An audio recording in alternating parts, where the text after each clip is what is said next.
Olá, meus irmãos, tudo bem? Nós vamos dar continuidade hoje aos nossos estudos sobre a preguiça, mais especificamente como lutar contra a preguiça. Nós temos utilizado como livro base o livro do pastor Tiago Cavaco, Seis Sermões contra a Preguiça. Nós temos em nossa biblioteca lá na igreja, na ICR, então você pode, passando esse período de quarentena, pegar emprestado, tá bom? Para ler, se debruçar sobre ele. É um livro excelente e que acrescenta muito. Como o Mateus trabalhou no domingo passado, nós já vimos que a preguiça é um pecado. E é um pecado que vem muitas vezes atrelados com outros, evidenciado pela preguiça ou a preguiça encobrindo algum outro pecado. Em primeiro lugar, nós vimos que a preguiça é o oposto da inteligência, trabalhado lá no livro de Provérbios. Ele é um gesto ativo de estupidez, de burrice. Em segundo lugar, a preguiça ela é ignorância. Isso foi trabalhado em 2 Pedro. E como ignorância, ele é um gesto ativo, né? Um gesto passivo, perdão, por ser a ausência de trabalho. Ele é demonstrado pela falta de compreensão, falta de entendimento, ignorância. Em terceiro lugar, que é o nosso terceiro ponto trabalhado hoje, é que a preguiça ela é negligência. E ela é uma negligência específica sobre o cristão, porque é uma forma de o cristão não se relacionar adequadamente com a esperança que ele tem. Então, é negligência nesse ponto. É um cristão que é negligente e não se articula com a esperança que ele deveria ter.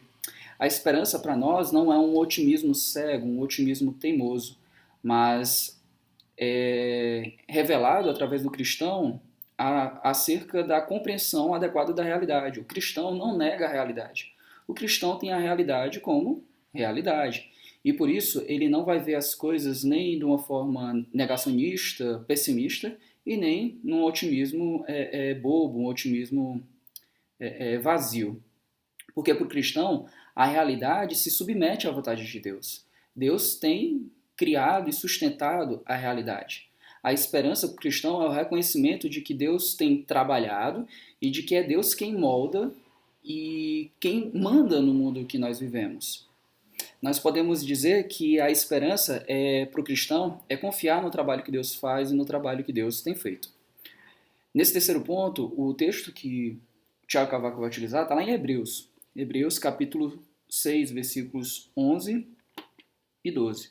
Quero ler com vocês, convido vocês já para abrir comigo. Hebreus capítulo 6, versículos 11 e 12. Diz o texto assim: E desejamos que cada um de vós mostre o mesmo esforço dedicado até o fim, para a completa certeza da esperança, para que não vos torneis indiferentes, mas sejais imitadores dos que herdam as promessas por meio da fé e da paciência. O livro de Hebreus é um livro que tem dois aspectos gerais. Um aspecto negativo de aviso aos hebreus, um aviso que acompanha a mensagem de que eles não retrocedam na fé, e tem um aspecto positivo também de encorajamento para que aqueles cristãos eles perseverem na fé, no amor e na esperança. Nesse texto que nós lemos, uma palavra-chave para a gente vai ser justamente a palavra diligência. O autor quer que ele deseja, né, que cada um de vós mostre o mesmo esforço dedicado, a mesma diligência até o fim, para a completa certeza da esperança. Então, que a primeira palavra-chave é essa, diligência, ou seja, um empenho dedicado, a aplicação de esforços para algo, né? É o contrário de estar em dormência, é o contrário de estar sonolento, é estar desperto, acordado, aplicando energias de forma com empenho, com dedicação para algo. E para que é que os cristãos devem ser diligentes aqui no texto? Para completarem a esperança que eles têm em Deus. Deus que é a fonte, é a origem e é o cumprimento das promessas que ele faz. E o autor quer justamente encorajar os cristãos a isso, para que eles sejam diligentes, ou seja, se empenhem, coloquem um empenho dedicado para completar, para a completa certeza da esperança. Ou seja, como diz o autor, por causa daquilo que esperamos no Senhor, somos chamados a fazer algo. Então, por causa da esperança que temos, nós devemos fazer alguma coisa, né? Somos chamados a sermos diligentes. Então a postura humana, a atitude do cristão, ela é moldada pelo propósito divino. Nós olhamos a esperança, a promessa, a palavra revelada e agimos conforme ela. De certa forma, a esperança vai moldar as nossas ações. Ela vai moldar de uma forma que encaramos a esperança não como algo que nos agarramos para que as coisas deem certo, mas a esperança é justamente algo que permite que as coisas deem certo. A esperança é algo que permite que as coisas funcionem. Nós olhamos para a esperança não como uma energia que nos impulsiona, mas olhamos para a esperança como uma certeza de que tudo aquilo vai se concretizar enquanto palavra, promessa, e por isso trabalhamos. Por isso, a esperança ela não é um fim em si mesmo. A esperança, então, ela não é um meio. A esperança é, então, um fim. Né? Nós trabalhamos para essa esperança. A esperança é o cerne, a esperança é o alvo, ela é a meta final. O meio, então, é a atitude. O meio, então, são as nossas ações. É o empenho, é a diligência para a esperança. Resumindo esse primeiro ponto, nós somos diligentes para a esperança. Nós não temos esperança para fazer algo. Nós fazemos algo porque nós temos esperança. E nós fazemos para a completa esperança. Somos diligentes para isso. O que é que isso tem a ver com o pecado da preguiça? É que a preguiça, ela corrói a nossa esperança em Deus. Se nós somos preguiçosos, nós não podemos ser diligentes. E se nós não formos diligentes, nós não alcançamos a completa esperança. É interessante que a Nova Almeida atualizada, ela já traz a palavra preguiça, no lugar aí no versículo 12, de ser indiferente, de ser negligente. O autor vai dizer no versículo 12 de Hebreus, né? Para que não vos torneis indiferentes, mas sejais imitadores dos que herdam as promessas por meio da fé e da paciência. Então nós temos aí a palavra, então, preguiça, traduzida na NAA. Algumas outras traduções, como a minha, trazem indiferentes, outras trazem indolência, outras trazem a palavra negligência. Isso é a preguiça. Ela deixa incompleta a esperança que temos em Deus. Né? Ela nos dá uma série de visões e uma postura totalmente inadequada quanto à esperança que temos. Quando nós somos preguiçosos, por exemplo, nós consideramos que abandonar a fé e abandonarmos a caminhada cristã é algo sem muito peso, sem muito grau de importância. Nós também tratamos Deus como alguém que deixa as coisas pela metade. Quando nós somos preguiçosos, negligentes e não diligentes, nós acreditamos que a fé é parecida com as obras de muitos governos que ficam paradas, que são embargadas, e acreditamos que a fé é algo que se embarga, que se para. Quando nós somos preguiçosos, nós acabamos vivendo pela metade aquilo que nós deveríamos viver por completo. E mais, quando nós somos preguiçosos, nós acabamos rachando aquilo que Deus quer fazer em nós. A diligência, a negligência, a preguiça, ela freia, ela intercepta esse ato de correr e agir para a esperança. Mas o autor de Hebreus vai nos dar algum remédio aqui. E o remédio vai estar vinculado à imitação dos santos. O impulso do crente, então, é imitar os santos. É imitar a Cristo. Né? O autor vai trazer no capítulo 11 e no capítulo 12, principalmente nos versículos iniciais, 1, 2 e 3, uma galeria de heróis da fé que vai culminar no maior exemplo de fé, que é Jesus Cristo. Ou seja, a pedagogia cristã não é a pedagogia da originalidade, mas a pedagogia cristã é a pedagogia da imitação. De certa forma, os heróis da fé imitaram a fé de Cristo, porque a fé de Cristo é um arquétipo, é como a fé deve ser. E eles, ao desenvolverem fé, os aspectos de sua fé apontavam para uma fé completa e ideal, que é a fé de Cristo. Nós, enquanto igreja, vivemos de acordo com a fé em Cristo, tanto imitando a fé de Cristo e dos heróis da fé, mas tendo também uma fé completa, porque a nossa fé é uma fé concretizada no cumprimento do Evangelho. Daí, nesse primeiro ponto, nós podemos ter orações e pedidos. E como oração vem amar a diligência. Nós amamos o empenho dedicado para podermos amar mais a Cristo.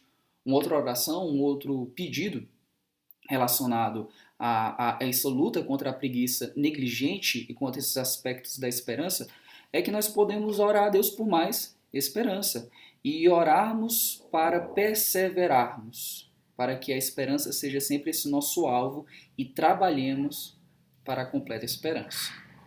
Pois a nossa qualidade de vida não é medida pela quantidade ou ausência de problemas que temos. Quanto mais problemas eu tenho, menos esperança, pior é a minha vida. Quanto melhores coisas eu tenho, mais abundante é a minha vida. Não, a nossa vida ela é medida pela quantidade ou ausência de Deus, e não pela quantidade e ausência de problemas. Na prática, nós podemos também trabalhar acerca dessa imitação que falamos. O que é que eu posso fazer de forma prática? Em primeiro lugar, eu posso montar minha lista de heróis. Quem são as pessoas em quem você se espelha? E essas pessoas, logicamente, pessoas que se inspiram em Cristo, que imitam Cristo. Seja imitadores, como eu sou, imitador de Cristo, diz Paulo, ou seja, imite pessoas que imitam a Cristo. Quem são as pessoas que você imita? Jogadores de futebol? Instabloggers, né? YouTubers? Ou você se inspira em homens e mulheres de Deus que acrescentam à tua caminhada mais prazer pela diligência e pela esperança? Nós podemos também nos relacionar. Essa imitação não é só de heróis de fé distantes, biografias que lemos, mas também de homens e mulheres simples que estão próximos de nós e que nos ensinam a amadurecer na fé.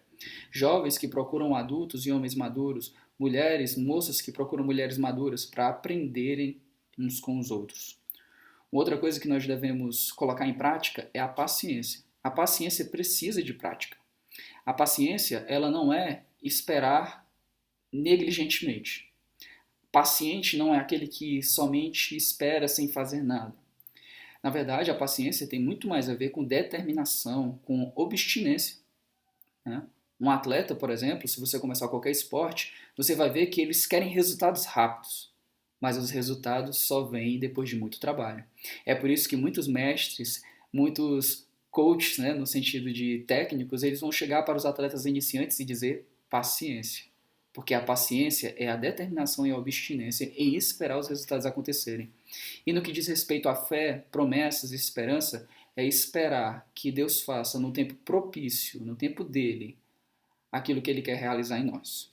Resumindo então, esse primeiro ponto, a preguiça é negligência em se empenhar na esperança. Nós não nos empenhamos adequadamente na esperança. Assim, os preguiçosos nunca terão esforço dedicado para a completa certeza da esperança. E nunca imitarão ninguém. O preguiçoso nunca terá esforço dedicado para a esperança. Sempre será um cristão de meio termo. E ele também nunca imitará ninguém. Um cristão sozinho que a sua vida transparece que ele imita o mundo. Vamos caminhar então. O quarto ponto que nós queremos trabalhar é a preguiça enquanto corrupção. O Tiago Cavaco vai trabalhar isso num texto que está lá em Amós. Amós é um profeta do século XVIII a.C. Ele é um profeta do Reino do Norte, mas ele prega para os dois reinos, tanto o Reino do Norte quanto o Reino do Sul. E ele profetiza, conforme o pastor Tiago Cavaco vai falar, sobre a maldade dos preguiçosos perante a necessidade dos outros. Vamos para Amós 6, versículos de 1 a 7. Diz assim: Ai dos que vivem sossegados em Sião e dos que estão seguros no monte de Samaria, as duas cidades religiosas da época, do Reino do Sul e do Reino do Norte. Dos homens notáveis das principais das nações, aos quais a casa de Israel procura. Passai a Calné e vede, ide dali a grande Ramate. Depois descei a Gate dos filisteus. Acaso elas são melhores que esses reinos? Os seus territórios são maiores que os vossos? Ó vós que imaginais estar longe o dia mau, mas na verdade apressam o trono da violência. Ai dos que dormem nas camas de marfim e se estendem sobre os seus leitos e comem os cordeiros tirados do rebanho e dos bezerros do meio do curral. Que a semelhança de Davi, não é igual, mas é a semelhança, a imitação. Cânticos, né, improvisam cânticos ao som da lira e inventam instrumentos musicais para si mesmos. Que bebem vinho em taças e se ungem com o melhor óleo, mas não se incomodam com a ruína de José, uma representação do povo. Portanto, agora serão os primeiros a ser levados para o cativeiro, e os banquetes dos preguiçosos cessarão. Aqui então o profeta vai trazer uma série de ais as cidades que se julgavam seguras. E elas se julgavam seguras justamente por serem cidades religiosas, por estarem numa figura, num semblante, numa imagem de segurança religiosa, eles se sentiam à vontade para avançarem no pecado. Então aqui nós temos um contraste. As cidades que tinham proximidade religiosa, ou melhor, a proximidade que aquele povo tinha com as cidades religiosas contrastava com a sua distância de Deus por seus próprios pecados. Né? Eles eram falsos devotos. O falso devoto é aquele que é conhecido por crer, por depositar sua fé, por ter muita aplicação religiosa a um determinado objeto de adoração, mas a sua vida prática, né? Por trás dessa camada, dessa cobertura de falsa religião, existe um imoral, que na verdade coloca essa figura religiosa por cima para esconder os pecados que tem tanto alimentado. Esse povo era um povo extravagante, extravagante em desejos, extravagantes em festas, eles eram egoístas em conforto, enquanto muitos estavam desconfortáveis, eles esbanjavam conforto, eles esbanjavam festas e eles eram indiferentes. Eles sabiam da realidade que estava do lado, mas eles eram negligentes, indiferentes. E aí vem uma palavra dura do Senhor, dizendo que eles serão, enquanto os primeiros em ter luxo, eles serão os primeiros a irem para o cativeiro, eles terão prioridade no castigo. E aqui nós temos nosso primeiro ponto acerca desse quarto aspecto da preguiça enquanto corrupção. É que a preguiça pode nos dar uma santidade de fachada. Ou seja, uma pessoa que se deixa estar porque está tudo bem. É uma pessoa que ela não teme está à beira do juízo porque, por causa dos seus atos religiosos, por causa da sua santidade de fachada, ela diz para si mesma que está tudo tranquilo. Um outro problema que é decorrente disso é achar que existe ali a aparência de uma coisa que não existe. É justamente a burrice de viver em aparência pensando que aquela aparência é a realidade. Então, a santidade é uma santidade de fachada que dá uma falsa segurança e também não permite que a pessoa perceba que aquilo que ela tem enquanto capa, enquanto maquiagem, é só cosmético, não é a realidade. O Tiago Cavaco vai trazer uma frase que eu quero trazer aqui para vocês. Ele diz assim: um corrupto sugere uma coisa para se dedicar a outra. Tem uma casa junto ao santuário para se manter à melhor distância da santidade. A preguiça é essa aberração ética a trabalhar. A preguiça não é fazer nada, é fazer o mal sob disfarce. Vale a pena perguntar, até que ponto nossa preguiça, mais do que evidenciar imediatamente nosso pecado, não evidencia que pecamos convencidos de que não pecamos? A preguiça é sinal prático de que nos perdemos em jogos de aparência para mascarar a qualidade que nos falta. Que tapa na cara, hein? Há um soco aqui. Quando nós, mesmo enquanto pastores, pregadores, cristãos de forma geral, colocamos nesse recôndito de religião, de cristianismo, uma máscara para todos os pecados que temos encobertos. Que, como ele disse, evidenciamos o nosso pecado, né? Será que isso não evidencia imediatamente o nosso pecado e que estamos convencidos de que não pecamos? Que justamente o nosso pecado é achar que nós não pecamos mais porque estamos encobertos em uma cúpula, né? uma cobertura aí de falsa moral. Né? É o grande perigo dessa política como redenção, né? Que as pessoas acham que deve ter determinada posição política, professar alguma bandeira ética, está cobrindo. Isso é salvação pelas obras e isso é preguiça. É preguiça em não agir diligentemente contra a corrupção do próprio coração. Nós temos algumas marcas aqui, então. A corrupção, ou seja, toda essa negligência, todo esse ato de viver indiferente com o próximo, de viver uma realidade que mascara a verdadeira realidade que está por trás, ela é evidenciada através de preguiça. Ou seja, a corrupção faz com que a pessoa seja preguiçosa porque ela não vai fazer algo que deveria ser feito. Ela é, portanto, uma pessoa que se torna indiferente. Essa preguiça ela é evidenciada também por prazeres pecaminosos e por uma inconsciência moral. Prazeres vulgares que estão ali apenas para substituir o prazer verdadeiro que deveria se ter em Deus. E uma inconsciência moral porque coloca a pessoa num conforto tão grande que ela não percebe a podridão e o estado de pecado em que está. Mas o texto vai nos dizer que isso tem consequência. Como Tiago Cavaco diz, a preguiça não somente desperdiça as melhores possibilidades da vida, mas também desobedece a elas. Por isso, coloca-se na mira da justiça divina. A preguiça merece castigo. Porque a indiferença ao nosso lado, ela é uma oportunidade de servirmos. A indiferença não, perdão, os problemas que acontecem do nosso lado, a pobreza, a miséria, a necessidade que ocorre do nosso lado, ela é uma oportunidade de agirmos, de corrigirmos, de servirmos, de sermos aqueles que são proclamadores da mensagem, mas também aqueles que trazem o pão, que auxiliam o caído.